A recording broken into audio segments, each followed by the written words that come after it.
कृपाचार्य हमारे 8 चिरंजीवियों में से एक हैं। जय श्री राम। मैं नीतू पांडे यूट्यूब चैनल पर आप सबका स्वागत करती हूँ।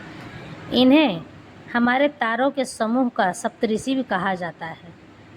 हमारे तारों के समूह में 7 ऋषियों में से एक माने जाते हैं। एक बार की बात है, देवकन्या जानपदी की सुंदरता को देखकर शरद्वान इतने कामुक हो गए कि उनका वीर सरकंड यानी गांठदार कांटेदार पौधे पर गिर गया। इतनी ऊर्जा उस पौधे पर गिरने के कारण पौधा 2 भागों में विभक्त हो गया। फिर इसी पौधे से 2 जुड़वा बच्चों का जन्म हुआ। एक लड़का जिसका नाम कृप रखा गया और कन्या का नाम कृपी रखा गया। शरद्वान और नामपदी ने दोनों ने बच्चों को जंगल में छोड़ दिया, जहाँ से शांतनु गुजर रहे थे, और शांतनु ने इनको देखा। इन पर दया आ गई और कृपा करके इनका लालन पालन करने के लिए राजमहल लेकर चले गए, जिससे इनके नाम कृपा और कृपी पड़ गए। कृपी का विवाह गुरु द्रोणाचार्य से हुआ था। इस कारण कृपाचार्य द्रोणाचार्य के साले कहलाए और अश्वत्थामा के मामा हुए।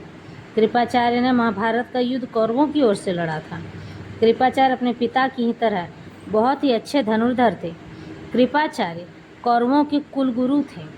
महाभारत के युद्ध को लड़ने में इतने रिझ गए कि सही और गलत का निर्णय लेना ही भूल गए। कृपाचार्य ने द्रौपदी के 5 पुत्रों को सोते हुए ही मार डाला।